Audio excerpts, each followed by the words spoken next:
가운데서 다시 살리시고 하늘에서 자기의 오른편에 앉히사. 아멘.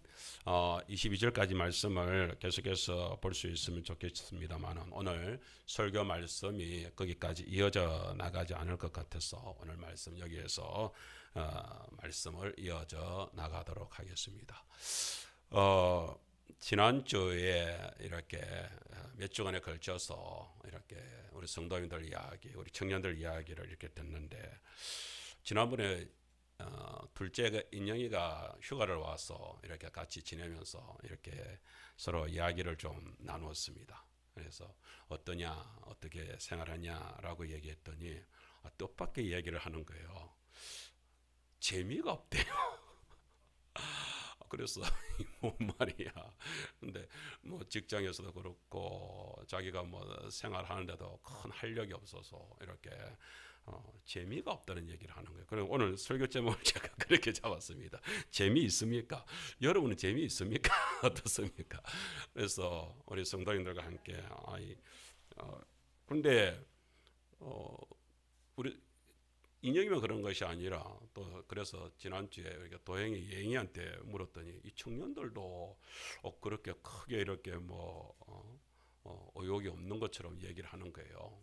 봄을 타는지 우리 집사님들, 우리 성도님들도 뭐 이렇게 의욕이 없다고 얘기를 하고 막 이런 이야기를 하면서 야, 이 설교 준비를 좀 야무지게 해야 되겠다 그런 생각을 했습니다. 그러면서 우리 성도님들과 함께 정말 한편으로는 긴장이 되는 거예요. 그래도 이 교회 다니는 성도들이라고 한다면 우리 성도님들은 그래도 이 말씀을 받으니까 재미있습니다 이랬는데 청년들도 그렇고 집사님들도 그렇고 봄을 타서 그런지 영 의욕이 없다니까 좀 그렇습니다. 그래서 제가 우리 오늘 말씀을 통하여서 한번 그 흥미거리가 일어날 수 있도록 이 재미란 말이 그런 말이라 그래요. 어떤 관심이 있을 때 그 관심에 대해서 흥미거리가 일어나는 그 마음의 상태를 갖다가 재미있다 이렇게 표현을 한대요. 그러니까 어떤 것에 대해서 재미가 없다는 것은 교회 생활도 뭐 일하는데도 뭐 흥미거리가 일어나지 않는다 이 말이잖아요. 우리 삶이 오늘 말씀을 통해서 다른 건 몰라도 하나님에 대해서 신앙에 대해서 믿음에 대해서는 이렇게 큰 관심을 가질 수 있겠구나 하는 힘을 가지시기를 축복합니다. 그런 마음으로 기도하는 마음으로 오늘 같이 말씀을 한번 나누어 봤으면 좋겠습니다. 오늘 말씀은 우리 에베소서인데요. 에베소서는 우리 바울 선생님이 쓰신 것이잖아요. 바울 선생님이 이렇게 말씀을 전가하셨는데 로마 감옥에 갇혀 있는 상태에서 그래서 우리가 보통 이렇게 에베소서를 말씀하실 때 옥중서신이다 이렇게 말씀을 하고 있습니다. 이제 그 옥중서신을 하면서 거기서 이제 편지를 보내면서 에베소 교회를 생각을 할 때 에베소 교인들에 대한 애틋한 마음, 왜냐하면은 바울 선생님이 개척을 하시고 가장 긴 시간 동안 그 에베소 교회를 섬겼기 때문에 더 애착이 아마 있었을 것입니다. 근데 이분들한테 이야기를 하면서 이제 편지를 이렇게 쓰기를 시작을 하는데 그 속에서 바울 선생님이 특별히 이런 말을 합니다. 오늘 1장 17절 우리가 읽지는 않았지만 앞에 부분도 그렇지만 오늘 본문 19절에도 그런 말씀이 나오고 있습니다. 하나님을 알게 하시고 이러면서 19절에는 너희로 알게 하시기를 구하노라 라는 말씀을 주고 있습니다. 알기를 원한다. 이 안다는 것은 단순하게 그냥 그렇게 그냥 막 아는 정도 이런 정도가 아니고 체험적으로 그 욥이 그러잖아요. 내가 전에는 하나님에 대해서 어떻게 해요? 귀로 듣던 하나님이 있는데 이제 하나님을 온전히 체험을 하고 나니까 내가 눈으로 주를 배웠나이다 하는 고백을 하거든요. 그래서 바울 선생님은 아마 그런 심정이 아니었겠나 하는 생각을 가집니다. 그래서 이 안다는 히브리어 말은 이 야다라고 하는 것은 그 처녀 총각이 결혼을 해가지고서 부부가 되었을 때에 남자 여자가 이렇게 안다라고 얘기할 때 쓰는 말로 이 말을 쓰거든요. 그러니까 그만큼 실질적으로 확실하게 알게 되는 것에 대하여서 말씀을 하고 있습니다. 하나님에 대해서 그렇게 확실하게 알기를 원한다라고 하는 바울 선생님의 그 간절한 소망이 여기에 있는 것이죠. 교회가 성도들이 그렇게 알기를 원한다 이것이요.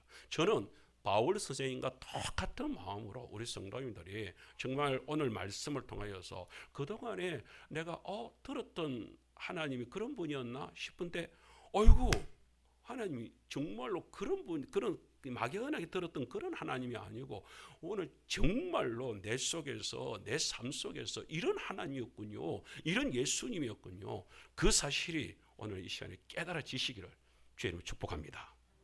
그래서 오늘 그런 말씀을 토대로 해서 제가 오늘 1번 시작을 하겠는데요.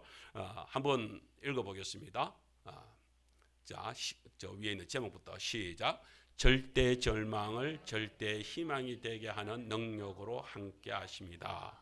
하나님께서 그 제목의 말씀대로 오늘 저희들이 말씀을 좀 풀어나가고 싶습니다. 에베소서 1장 19절 말씀인데요. 시작. 그의 힘의 위력으로 역사하심을 따라 믿는 우리에게 베푸신 능력의 지극히 크심이 어떠한 것을 너희로 알게 하시기를 구하노라. 아멘.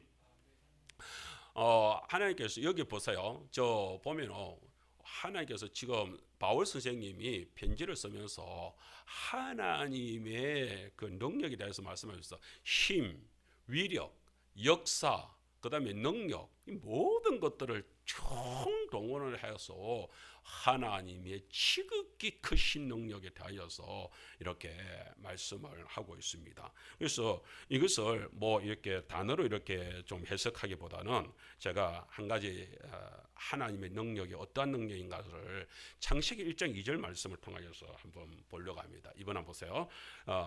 같이 한번 읽을까요? 시작. 땅이 혼돈하고 공허하며 흑암이 깊음 위에 있고 하나님의 영은 수면 위에 운행하시니라. 그 말씀이 있죠. 그래서 저게 뭐냐면은 창세기에서 그 보면은 이게 질서가 잡히기 전에 빛이 세상에 들어오기 전에 모습을 설명을 하고 있는데요. 어떻다고요?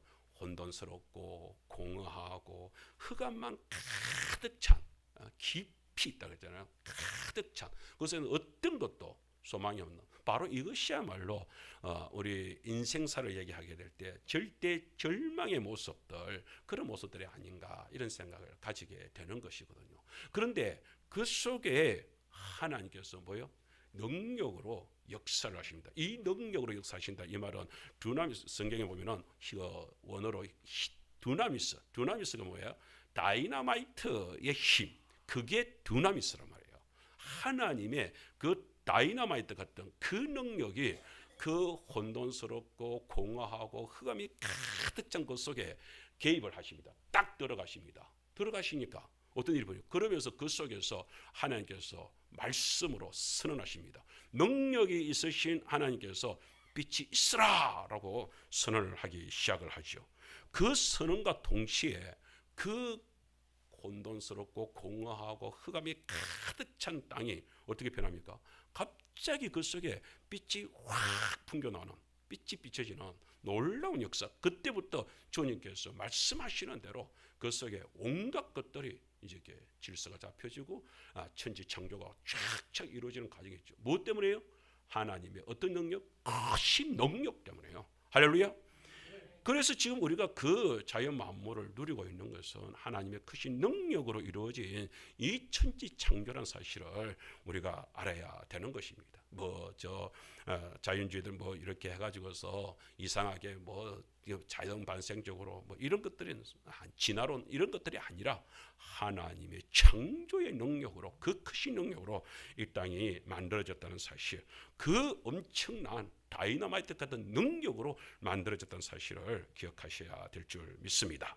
자, 그러면 이제 오늘 본문으로 다시 돌아와서 그 다이너마이트 같은 엄청난 하나님의 능력이 도대체 교회에 우리 성도들이 어떻게 알기를 원하십니까? 바울 선생님이 오늘 3번에서 저희들한테 이렇게 말씀을 해주고 있습니다. 에베소서 1장 20절 상반절인데요. 제가 이제 나와 있는 건 읽겠습니다. 시작. 그의 능력이 그리스도 안에서 역사하사 죽은 자들 가운데서 다시 살리시고, 여기 보세요. 오늘 본문의 말씀에서 말씀하고 있습니다. 그리스도 안에서 역사하신 때 뭐가요? 앞에 그의 능력이 되어 있죠. 그의 능력, 하나님의 능력이 그 그리스도 안에서 예수님이 십자가에 죽으셨잖아요. 그 그리스도 안에서 역사가 일어나기 시작. 역동적으로 힘을 발휘하게 하고 그 에너지가 솟구치기 시작을 하는데 어떻게 되었다가요? 죽은 자들 가운데서 다시 살리셨다라고 말씀을 하고 있습니다. 저는 오늘 죽은 자들 가운데서 이 살리는 일이 어떤 일인가 하는 것을 우리 성도님들과 함께 나누고 싶습니다. 철학자 키에르케고르가 그런 말을 했습니다. 이 세상에 죽음에 이르는 병이 있대요. 죽음에 이르는 병이 뭐예요? 그게 다른 어떤 질고가 아니라, 다른 어떤 것들이 아니라 사람한테 절망이 오게 되면, 다시 말하자면 희망이 꺾여져 버리는 삶이 주어지면 그 사람은 죽게 된다는, 키에르케고르가 그런 얘기를 했습니다. 절망에 이르는 사람, 절망에 이르는 사람. 우리가 인생을 살아가다 보면 그런 절망에 빠지는 경우들이 다 있지요. 특별히 예수님을 따랐던 제자들 한번 생각해 보세요. 그 제자들의 절망을 우리가 한번 상상을 한번 해 보시면 좋을 것 같습니다. 아니 3년 동안 솔직히 그 어부의 삶을 살면서 그렇게 해서 뭐 살아갔겠거니 했는데 예수님이 오셔가지고서 큰 희망을 심어주잖아요. 그래서 그 그물과 배도 버려두고 예수님을 따르지 않습니까? 누구는 뭐 그러면서 제자들 중에는 뭐 어떤 사람은 선생님이 나중에 뭐 보좌에 앉으시면 저를 우편에 저를 좌편에 막 이러면서 꿈을 갖다 부풀어 오르면서 얼마나 그렇게 예수님을 열심히 따랐습니까? 그랬는데 그렇게 따랐던 스승이 갑자기 어느 날 십자가에서 죽어버리셨습니다. 물론 예수님은 여러 가지로 말씀을 하셨지만 제자들은 아직까지 그 예수님의 말씀이 어떠하다는 것을 제대로 알지 못하지요. 그런 가운데서 있습니다.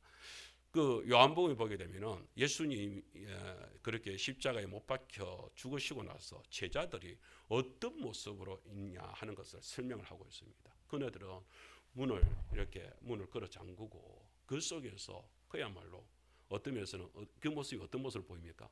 완전히 숨어 있는 것이죠. 문을 갖다가 꼭 걸어 잠그고 그 속에 벌벌 떨면서, 왜요?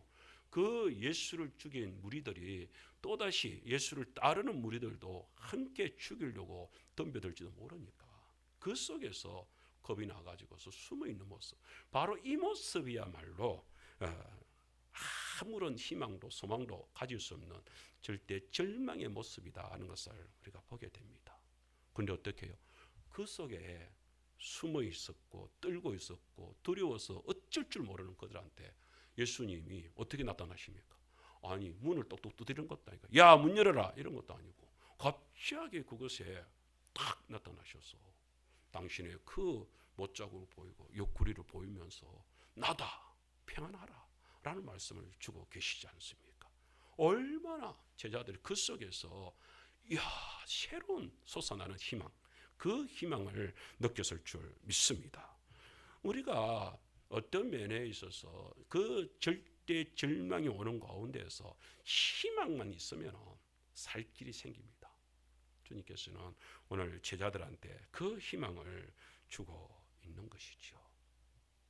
구약에 보면은 참 이런 사람이 이야기가 나옵니다. 이 사람은 농장을 아마 포도원을 이렇게 가지고 있는 것 같은데 참 이렇게 거기서 농사를 지으면서 처자식 거느리고 행복하게 살았던 것 같습니다. 보니까 자식들도 이렇게 많았던 것 같아요. 그러면서 잘 살았습니다. 그러면서 이제 그 땅은 하나님께서 주신 땅이다 생각을 하면서 그러면서 그 기업을 잘 운영을 하면서 살았습니다. 그런데 다른 사람도 아니고 그 나라의 왕이 그 땅을 갖다가 탐을 내는 거예요. 그 포도원 땅을 탐을 냅니다. 그래가지고서 그 왕이 이제 포도원을 팔아라라고 얘기합니다. 우리가 알지 않습니까? 구약은 그렇게 함부로 그 땅들을 팔고 이렇게 하지 않지 않습니까? 그래서 땅 팔 수가 없다. 이건 하나님이 기업으로 우리 조상들로부터 우리에게 받은 것이다. 팔 수 없다라고 얘기를 하지요. 그럼에도 불구하고 이렇게 끝까지 왕이 그렇게 팔아러 갑니다. 그렇게 하니까 그렇게 해가지고 어떡합니까? 나중에는 사람을 모함까지 합니다. 참 이렇게 보면은 정치 이렇게 좀 안타까운 모습들이 많이 있죠. 거기다가 모함하는 그 정인들을 불러들였는데 정인들을 갖다가 다 사가지고서 그래서 하나님을 욕한다. 그러면서 왕을 저주했다. 뭐 이러면서 온갖 그렇게 정말 말로 할 수 없는 그런 어떤 모함을 합니다. 결국에서 그럼에도 불구하고 끝까지 그 땅을 팔려고 하지 않으니까 세상에 거기에 있는 아들들을 다 죽여버립니다. 저 자식을 먼저 죽였겠지요. 그리고 그러면서 이제 최후적으로 이야기합니다. 이 사람은 끝까지 그것을 포기하지 않고 지키다가 결국 그 사람도 그렇게 해가지고서 엉뚱한 모함에 걸려가지고서 죽임을 당합니다. 그 이야기가 성경에 나오고 있습니다. 나봇의 포도원 이야기입니다. 근데 우리가 그런 모습들을 살펴보게 되면은 그러면은 그 열왕기하 9장 26절에 나오는 말씀에 보게 되면은 하나님이 이렇게 말씀을 하고 있습니다. 여호와께서 말씀하시기를 내가 어제 나봇의 피와 그의 아들들의 피를 분명히 보았노라. 이제 보세요. 아들들 하고 있잖아요. 그죠? 그러니까 아들들이 많았다는 얘기죠. 그 많은 아들들을 세상에 그럼 어떻게 죽여? 한꺼번에 탁 죽였겠습니까? 아마 나봇을 갖다가 어떻게 괴롭히기 위하여서 그렇게 해유하기 위하여서 어떻게 하나 죽여 나간 그렇지 않았을까? 정말 왕이 이럴 수가 있습니까? 네. 악한 지도자가 세워지면 이런 일들도 벌어지는 것 같습니다. 하나님의 기업을 지키려다가 이렇게 처절하게 죽어나가는 모습이 있습니다. 여러분 인생을 살아가면서 믿음으로 살아간다고 하는 사람들이 때로는 그것 때문에 오는 아픔들요 그런 것들이 있습니다. 그런데 우리는 여기서 분명히 한 가지 기억해야 될 사실이 있습니다. 나봇의 삶이 이렇게 죽음으로써 영원히 끝나버린다고 한다면 이게 얼마나 억울한 인생이 되겠습니까? 그죠? 그런데 우리는 여기에서 한 가지를 더 볼 수 있어야 됩니다. 그 나봇도 마찬가지고 지금 우리의 삶도 마찬가지고 어떤 면에서는 절대 절망의 시간이 오는 가운데서도 하나님께서 우리에게 역사하는 그래서 절대 절망 가운데서 절대 희망의 그 능력을 하나님의 그 능력을 보여주는 그래서 하나님이 함께하고 계시는 능력을 우리에게 보여주게 되는 것입니다. 참 어떤 면에서 살펴보게 되면 저희들도 그렇지요. 우리는 그런 생각해 보지 않습니까? 우리가 해마다 11월 달 되면은 이렇게 우리 그 다니엘 기도를 이렇게 가을에 하잖아요. 다니엘 기도를 이렇게 해 나갈 때 이렇게 살펴보게 되면 거기에 있는 분들은 너나 없이 아주 뭐 그냥 막 하나님 그냥 말로 하나님께 말만 하면은 그냥 막 응답이 이루어지는 것처럼 그렇게 엄청난 역사가 일어나고 있는 간증자들을 보게 됩니다. 네, 어떻습니까? 우리 삶 속에서 그렇게 기도 응답이 팍팍팍 이루어지는 일들이 있습니까? 잘 없죠. 우리에게는 왜 그런 일들이 일어나지 않느냐? 우리가 이럴 때가 있습니다. 그러면서 그에 대해서 답답해지는 우리들 자신을 보게 되지요. 예수님이 십자가에 못 박히셔서 이렇게 돌아가실 때 십자가상에서 치료를 하실 때에 이런 말씀을 합니다. 마가복음 15장 34절 말씀에 제9시에 예수님께서 크게 소리 지르시되 엘리 엘리 라마 사박다니 그게 뭔 말이에요? 하나님 어찌하여 나를 버리시나이까 라고 하는 장면이 나옵니다. 여러분 어떻게 생각하세요? 하나님 정말로 그 예수님이 십자가에 이렇게 못 박히실 때 그 밑에 그 십자가의 주변에 그 아는 사람들이 있었습니다. 예수님의 어머니 마리아 또 막달라 마리아 또 거기에 제자로 있었던 요한 이런 사람들이 있었습니다. 그러면은 우리가 한번 생각을 할 때 그런 제자들이나 사람들은 그렇게 예수님 곁에 있었는데 하나님 아버지는 어디 계셨을까요? 그때 예수님 십자가에 못 박히실 때 여러분 어디 계셨다고 생각하십니까? 저는 한참 이걸 묵상을 하면서 전에는 하나님이시니까 하늘에 계셨겠지 이런 생각을 했습니다. 근데 이 상황 속에 예수님이 십자가에 못 박히시는 이 상황 속에서 하나님 아버지께서 하늘 보좌에 편안하게 앉아 계실 수 있었겠나 이런 생각을 해보게 되는 거예요. 아니었겠다. 사람들은 예수님의 육신의 어머니도 요한도 제자도 그 예수님 밑에 그렇게 쳐다보고 있었지만 하나님 아버지는 예수님 십자가에 못 박히시는 그 십자가에 함께 매달려 계셨겠구나. 그 예수님과 함께 하셨겠구나. 엘리 엘리 라마 사박다니 외치면서 아버지 어찌하여 나를 버리시나이까 하셨습니까? 그 버리시나이까의 그 절규하는 속에 하나님 아버지가 그 예수님을 독생자를 끌어안으면서 내가 여기 있다. 내가 너와 함께 한다. 그런데 뭐예요? 너는 이 십자가를 져야 된다는 거야. 이 십자가를 끝까지 져야 된다는 것에 대하여서 그래 조금만 더 이러면서 예수님을 독생자를 그렇게 위로하지 않았겠나. 그러면서 함께하지 않았겠나. 그 아버지께서 그 아들의 고통의 모습을 보면서 눈물을 흘리셨다면 그 눈물이야말로 주님께서 아버지께서 흘리시는 피눈물이 아니었겠나 그런 생각을 해보게 됩니다. 1986년 인권운동으로 노벨 평화상을 받은 엘리 비젤이라는 분이 있습니다. 이분의 인생을 살펴보게 되면 참 우리가 눈물밖에 나오지 않는데요. 그는 15살 때 가족들과 함께 그 2차 세계대전 히틀러가 특별히 유대인들 강제 격리 거주 지역을 삼았던 게토 지역이라고 했습니다. 그 게토 수용소를 만들었는데요. 거기에 같이 끌려갔습니다. 그래서 세상에 살아있는 사람을 그대로 불에다가 집어 던져서 불을 태워 죽입니다. 누이도 어머니도 아버지도 그렇게 그 소각을 당합니다. 그 속에서 이 비젤만 끝까지 살아남습니다. 그런데요, 하루는 그렇게 수용소에 있는데 사람들한테 이제 시범을 보인답시고 그렇게 해서 이제 사람들을 갖다 꼼짝하지 못하게 만들기 위하여서 거기서 처형을 시키는 교수형을 시키는 일이 벌어졌습니다. 세 사람을 끌고 나왔다고 합니다. 처음에 노인을 끌어 나왔는데 십자가 형틀에서 교수형을 시키는 거예요. 얼마나 잔인스럽게 죽였겠습니까? 노인을 죽였습니다. 그 다음에 젊은 이 사람을 또 그렇게 해서 죽였습니다. 그렇게 죽이고 있는데 비젤 그 뒤에 있던 어떤 사람이 흐느끼면서 속삭이는 듯이 중얼거리는 듯이 작은 소리로 그렇게 외치고 있더랍니다. 하나님 어디 계십니까? 하나님은 지금 어디서 뭘 하고 계십니까? 하는 소리가 비젤 뒤에서 들리는 거예요. 그렇게 들리는 가운데에서 세 번째 사람을 끌어냈는데 세 번째 사람은 아이들이랍니다. 아이였답니다. 아이가 갓난 아기 이런 건 아니고 아마 소위 말하는 이제 소년이었겠죠.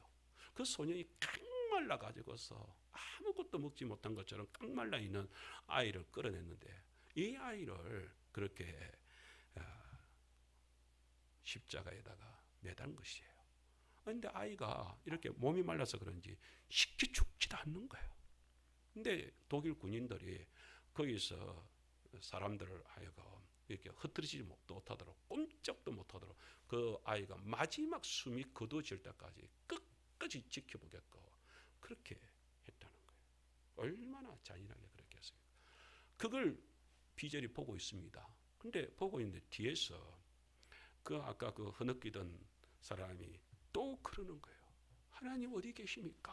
하면서 절규하듯이 그렇게 하나님을 부르짖는 그 모습이 뒤에서 들리더랍니다. 그런데 그 모습을 바라보는 비젤이 갑자기 마음속에서 하나님 어디 계시는지가 확실하게 보이더라는 거예요. 뭐예요? 바로 엘리 라마 사박다니 할 때에 하나님이 예수님과 함께 하셨듯이 비젤 마음속에 갑자기 하나님이 어디 계시는 것이 아니라 바로 저 십자가에서 뻗은거리고 있는 저 소년과 저 아이와 함께 계시는구나. 그걸 알게 되었다. 어떻게 보면 십자가는 절망의 장소가 아닙니까?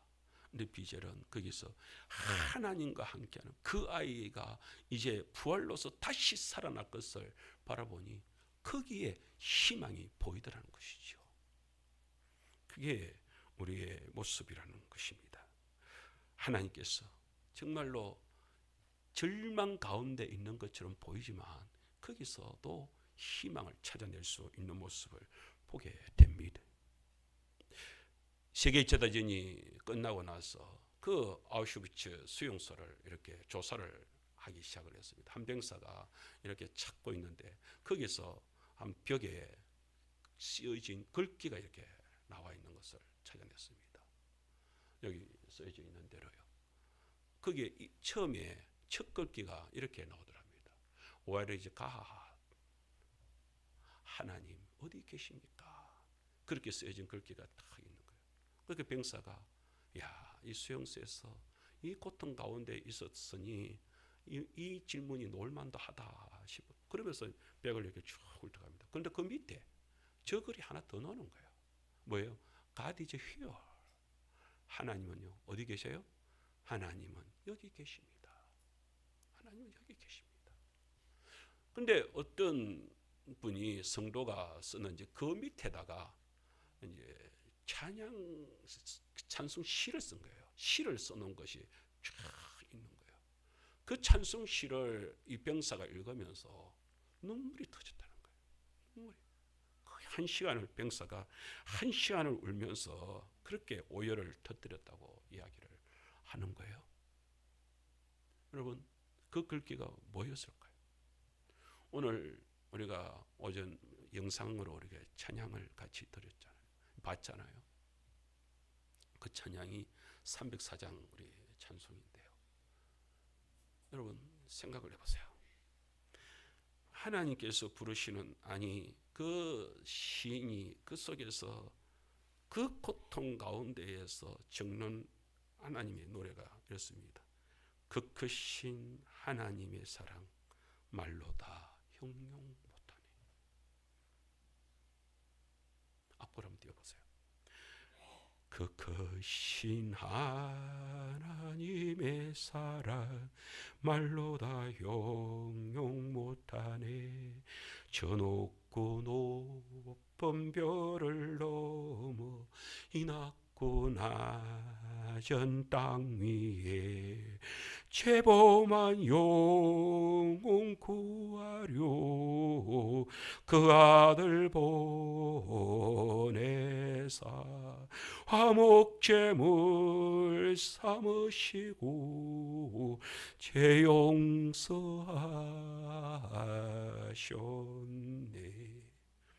이게 1절입니다.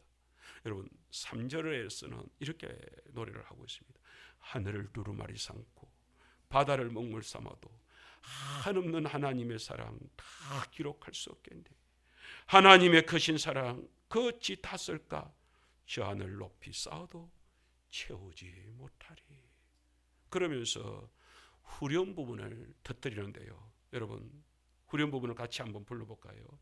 하나님 크신 사랑은 청량다 못하네. 영원히 변치 않는 사랑 성도여 찬양하세. 한 번 더요. 하나님 크신 사랑, 하나님 크신 사랑을 청량다 못하네. 영원히 변치 않는 사랑 성도여 찬양하세.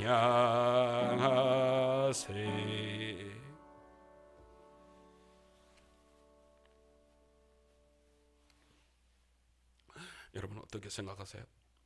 여러분 이 찬양이 그냥 여유로운 정말 간증거리가 풍성하게 많은 너무나 행복한 가운데에서 울려 퍼지는 이 대한민국에서 아니면은 미국 땅에서요? 아닙니다. 절규가 울려 퍼지고 하나님 어디 계십니까? 하나님 어디 계십니까? 그 고통스러운 아우슈비츠 수용소에서 그 험하게 몸이 산채로 불에 던져지고 산채로 그렇게 해가지고서 정말 고통을 받는 그 장소에서 부르는 찬송이 하나님 크신 사랑, 하나님 사랑 너무 큽니다. Where is God? 하나님 어디 계십니까? 하나님 어디 계십니까? 라고 부르는 곳에서 그곳에서 그 성도들은 그것 속에서 하나님 우리와 함께 하십니다. 하나님 나와 함께 하십니다. 라고 노래를 불렀다는 것이죠. 정말 어떤 면에서 얼마나 힘든 세상인지 모릅니다. 그죠? 그 힘든 곳이라 할지라도 그 속에서 하나님 없이 살아가는 인생은 정말 고통이지만 하나님과 함께라면, 예수님과 함께라면 여러분 그 속에는 아직도 희망이 있다는 사실을 우리 성도님들이 볼 수 있으면 좋겠습니다. 예수님과 함께. 그래서 지금도 우리 성도님들 많은 삶 속에 어려움이 있지요. 그 이런 어려움 속에서도 그래도 예수님과 함께, 하나님과 함께라면, 예, 우리 한번 이렇게 한번 따라하겠습니다. 예수님과 함께라면 괜찮습니다. 정말 그렇습니까? 아멘. 옆에 분한테 예수님과 함께라면 괜찮답니다. 시작. 할렐루야. 정말 예수님과 함께라면, 예수님과 함께라면. 왜냐하면 예수님 우리에게 희망이 되시기 때문입니다. 그 하나님이 우리에게 어떤 희망을 그럼 불러주시는가요? 그 말씀을 저희들이 같이 한번 나눴으면 좋겠습니다. 8번을 한번 보겠습니다. 다시 한번 본문을 저희들이 같이 나누겠습니다. 본문 19절 말씀 시작. 그의 힘의 위력으로 역사하심을 따라 믿는 우리에게 베푸시는 능력의 지극히 크심이 어떠한 것을 너희로 알게 하시기를 구하노라. 아멘. 마지막으로 저는 오늘 우리 성도님과 말씀을 이렇게 나누면서 희망의 능력으로 일하시는 주님만 바라봅시다. 희망의 능력으로 일하시는 주님만 바라봅시다. 그러면 그 속에서 뭔가가 다시 일어날 줄 믿습니다. 여러분 아까 시작하면서 말씀을 드렸습니다만 이 안다는 것은 바울 선생님이 우리들한테 뭐예요? 진짜 알기를, 진짜 그 하나님을 만나기를, 그 능력의 하나님을 우리 성도들이 만나고 그것으로서 힘을 얻어서 살아가기를 갈구하는 마음으로 그렇게 알기를 원한다. 알기를 원한다. 오늘 우리 하계절교 성도님, 우리 청년들 정말로 재미없다고 삶이 재미없다고 말씀하시는 우리 모든 성도님들 정말 주님을, 이 능력의 주님을 다시 한번 만날 수 있기를 주의 이름으로 축복합니다. 비참한 삶의 자리에서, 그 비참한 삶의 자리에서 그 희망 때문에 끝까지 살아나려고 몸부림쳤던 한 사람이 있습니다. 제가 오늘 그 한 사람을 여러분들에게 소개를 하면서 오늘 말씀을 마감을 하려고 합니다. 여러분 이 사람은요 오늘 여기까지 왔는데 여기에서 욕을 들어먹는, 침뱉음을 당하는, 그리고 머리는 다 흥그러져 있고 수염에는 침이 질질질 흐르고 손톱은 그렇게 미친 사람처럼 긁어대서 손톱이 빠져가지고 피가 철철 흐르고 있는 한 사람이 여기에 있습니다. 그가 사람들 앞에서 그렇게 모양새를 드러내는 모습들이 말이 아니라 으르렁으르렁거리는 짐승 울음소리를 터뜨리면서 그러면서 있는 모습. 여러분 이 모습을 아무리 생각해도 그야말로 미친 사람처럼 안 보입니까? 게다가 그 사람 걷는 모습을 보고 냄새가 풍겨나는 것을 보니까 이 사람은 그런 모습들 가운데 있으면서 똥오줌을 옷에 갈겼는지 그렇게 해서 의그적 걷는 모습이 그대로 드러나고 있는 모습. 그런 모습으로 왕 앞에 끌려갑니다. 왕이 그 사람들이 이 사람을 죽이자고 얘기를 하기 때문에 왕 앞에 끌려 나왔습니다. 근데 왕이 보니까 완전히 정신이 나가 있거든요. 미친놈처럼 보이거든요. 그래서 왕이 이렇게 미친 사람을 죽였다가 내가 무슨 우사를 당하려고. 그래서 야, 미쳤다, 미쳤어. 그냥 내쳐라. 이래 가지고서 그 사람을 내쳐버렸습니다. 그래서 이렇게 뛰쳐 바깥으로 이렇게 나왔습니다. 그 미친 사람처럼 보였던 그 사람이 그렇게 몸을 추스리면서 바깥에 나오자마자 이제 살았다, 살았다, 살았다 하면서 그 다음 말이 뭐였을까요? 하나님 감사합니다. 하나님 감사합니다. 그랬답니다. 이 사람은 사실은 혼자가 아니었습니다. 그 사람을 따라다니는 사람도 이렇게 무리들이 있었습니다. 무리들이 옆에서 그렇게 나온 사람한테 외쳤습니다. 이렇게 살아서 뭘 하겠습니까? 아니 이렇게 미치져가면서 살아야 되겠습니까? 왜 이렇게 살아야 됩니까? 라고 부하들이 그렇게 울분을 터뜨립니다. 사실은 이 사람은 고국 땅에서 왕한테 쫓겨 여기까지 온 것입니다. 여기 와서 살아볼까? 생명을 부지해볼까? 싶었는데 세상에 거기서 결코 살려주지 않으려고 하는 것입니다. 그래서 어쩔 수 없이 짜낸 묘한이 미친 척 해가지고서 이 위기를 벗어나자. 여러분 살아가시면서 혹시 그 생명을 구걸하기 위해서 이 위기를 모면하기 위해서 여러분 어디까지 비참해져 보셨습니까? 여러분 이 사람만큼 이렇게 비참해져 보신 적 있으십니까? 완전 미친 척을 해야 되고 게다가 똥오줌을 갈기면서 그러면서 냄새를 풍겨야 되고 입에서는 침을 질질 흘려야 되고 이런 엄청난 삶을 여기에 있습니다. 이 사람이 누군지 아십니까? 제가 지금 누구 얘기하는지 아시겠습니까? 다윗을 얘기하는 것입니다. 그 다윗이 어렸을 때에 그냥 양치기 하면서 편안하게 살았으면 누구보다 편하게 살았을 것입니다. 그렇잖아요. 그런데 누가 왕 시켜달라고 했습니까? 선지자가 와가지고서 기름 부어주는 거예요.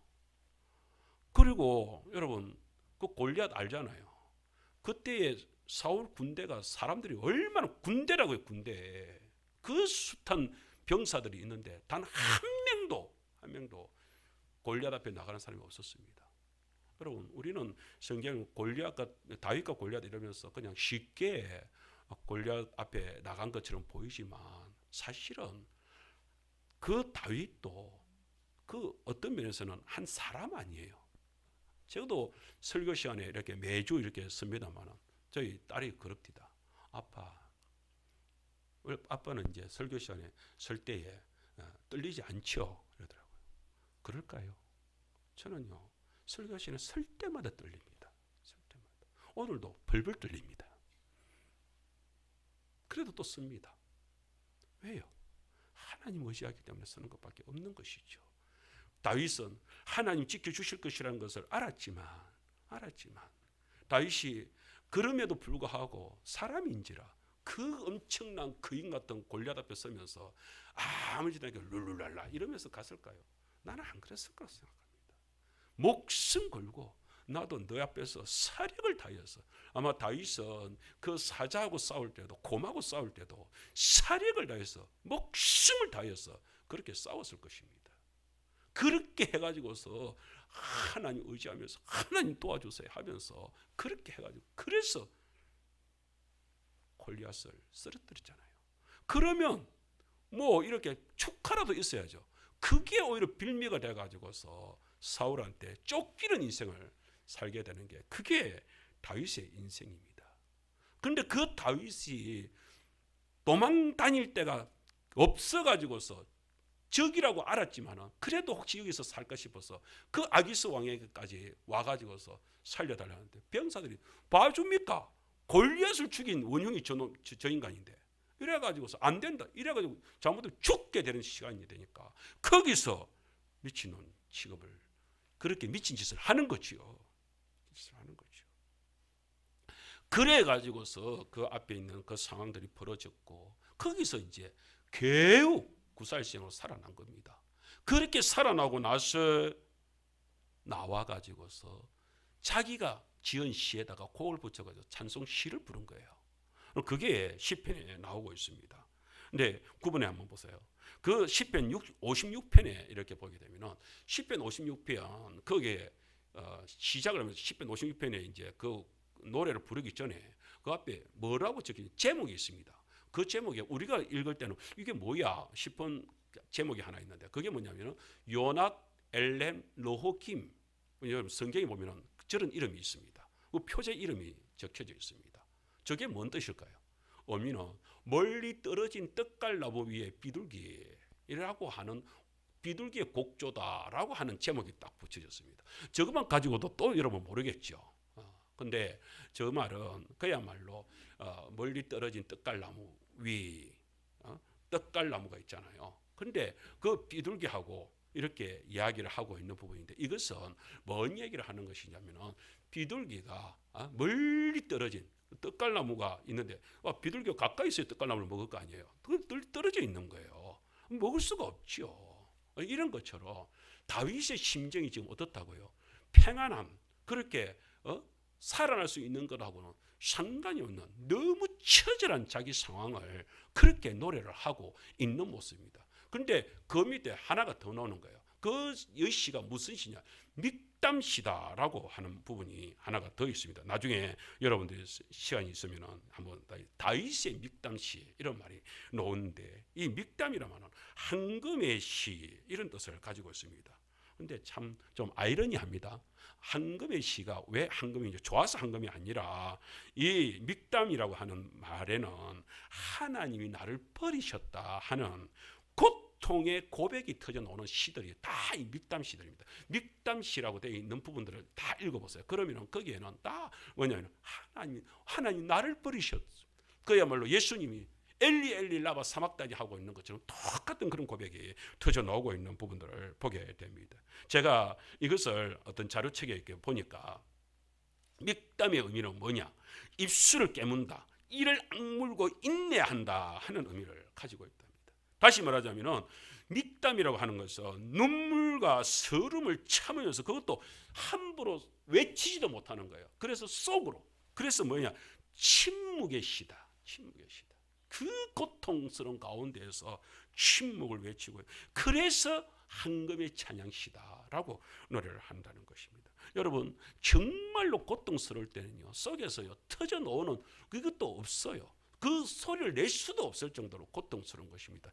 다윗의 삶을 생각을 해보게 되면 다윗이요 무엇 때문에 그렇게 했겠습니까?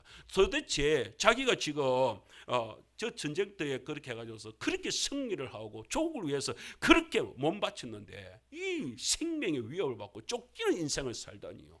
이 인생이 이게 인생입니까? 이런 인생을 살아가는 모습을 보게 됩니다. 그런데 그 다윗이 거기서 나오고 나서 그 구함을 받고 나서 34편도 똑같이 다윗이 그렇게 그 구함을 받고 나서 거기서 노래를 부르는 것인데요. 10번에 한번 보세요. 시편 34편 4절 6절 말씀인데 한번 읽어보겠습니다. 시작. 내가 여호와께 간구하며 내게 응답하시고 내 모든 두려움에서 나를 건지셨도다. 이 공간자가 부르짖음에 여호와께서 들으시고 그의 모든 환난에서 구원하셨도다. 여러분 다윗이 그 고통 가운데 그 아기스 왕한테 끌려갈 때 어떤 모습을 해요? 여러분 몸은 헝클어지고 뭐 그렇게 헝클어지고 그 침을 흘리고 똥오줌 싸가지고서 질질 끌려간 그런 모습에서 그러면서 자기가 거기서 미친 놈으로 그렇게 있으면서 그러면서 소리를 내기를 짐승 소리를 내면서 짐승 소리를 내면서 미치는 소리를 하고 있습니다. 언제 기도했습니까? 하나님이 어떻게 구해주셨습니까? 여러분 이게 뭔 말이에요? 언제 부르짖지 않았잖아요. 부르짖은 게 없잖아요. 기도한 게 없잖아요. 그렇게 통성기도한 게 없잖아요. 주여 주여 삼창하고 기도한 게 없잖아요. 근데 다윗은 왜 내가 부르짖음에 여호와께서 들으시고 모든 환난에서 나를 구원하셨다. 어떻게 이런 노래를 부를 수 있겠냐 말이죠.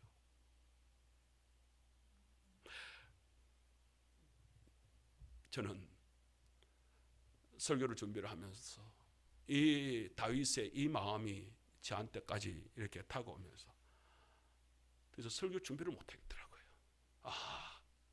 하나님께서 바로 이렇게 나에게도 이렇게 주님께서 함께 하셨구나. 여러분 생각을 해보세요. 그 다윗이 침을 흘리며 그렇게 미친놈 취급을 하면서 그러면서 너무 고통스럽게 그러면서 미친놈처럼 보여야 되니까 진짜 미친놈이 돼야 되니까 손을 대문짝에 긁어가지고서 피가 어그적 그렇게 피가 날 정도로 손톱이 빠질 정도로 그렇게 미친놈이 돼야 되잖아요. 정말 어그적거리는 게 그냥 끝모양만 어그적거리는 것이 아니라 냄새를 똥오줌 냄새를 풍겨야 되잖아요. 그러면은 똥오줌을 싸야 되잖아요. 온몸에 똥칠감이 태야 되잖아요. 그런 가운데에서 미친놈이 되게 정상적인 말을 하면 안 되잖아요. 짐승의 소리를 울려 퍼지게 하잖아요.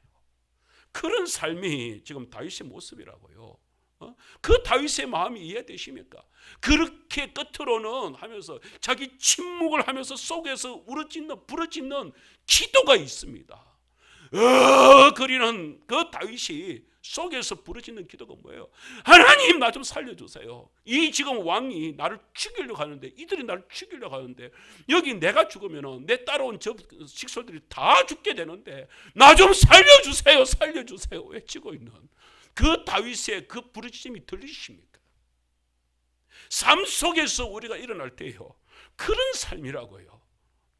골리앗을 넘어뜨릴 때에 주님 도와주셨듯이 내 이 삶 속에서 이제 저 왕한테 잘못하면 내 목이 날아갈 판인데 나 좀 살려주세요. 나 좀 살려주세요. 이게 지금 다윗의 고백이라고요. 하나님이 그 다윗의 모습을 보잖아요. 정말로 여러분 저는 다윗이 이때에 부르짖는 기도는요 요 입에서 나오는 기도가 아니에요.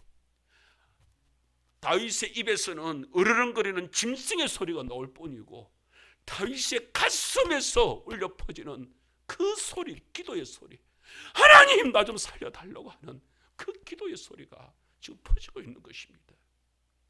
하나님이 다윗이 가슴에서 울려 나오고 있는 그 기도 소리를 들었다는 거예요. 어디로요? 하나님의 그 넓은 가슴으로 내가 네를 알겠다. 네가 지금 그 고통 가운데서 여기서 지금 네가 살아나고 싶어서 이렇게 몸부림치고 있구나. 그걸 하나님 아버지께서 들으셨다는 거예요. 어디로요? 하나님의 가슴으로 들으셨다고 말씀을 하고 있는 것입니다. 제가 그 사실을 알게 되니까 다윗은 지금 미친 짓을 하면서 비명을 지르고 있구나. 그 미친 소리를 하면서 부르짖고 있구나. 그 미친 짓을 하면서 하나님 앞에 절규를 하고 있구나. 그게 깨달아지는 거예요. 지난 여름 얼마나 더웠습니까? 제가 우리 이문기 집사님한테 하루는 그랬습니다. 집사님 다음 주 기도입니다. 그랬더니 집사님이 목사님 내가 지금 상황이 이렇습니다 라고 얘기를 하는 거예요. 4시 30분에 일어나서 민재회 밥 이렇게 한다고 아침에 준비를 일찍부터 준비를 해놓고 5시 되면 출근을 한대요. 새벽 5시에 현장에 나가야 된대요. 어찌 된 건지 모르지만 하여튼 5시까지 그 5시에 나가가지고서 그렇게 한 6시쯤에 그 현장에 가 있어야 된대요. 그러니 얼마나 힘들겠습니까? 여러분 여름에 공사 현장에 가보셨습니까? 그러면은 그 철근을 타고 이렇게 다니는 얼마나 뜨겁습니까? 근데요, 그러면 부상을 안 당하기 위해서 또 옷은 또 그 여름에도 반바지 이런 어림도 없대요. 그 두꺼운 옷을 입고 지금 내가 이분 여기 계시는 내가 이런 얘기하기 좀 그렇지만은 사실이 그러니까요. 그러면은요 거기서 그렇게 두꺼운 옷을 입고 보호 장비를 입고서 그렇게 일을 하는데 땀 정도가 아니라 완전히 막 온 몸이 물이래.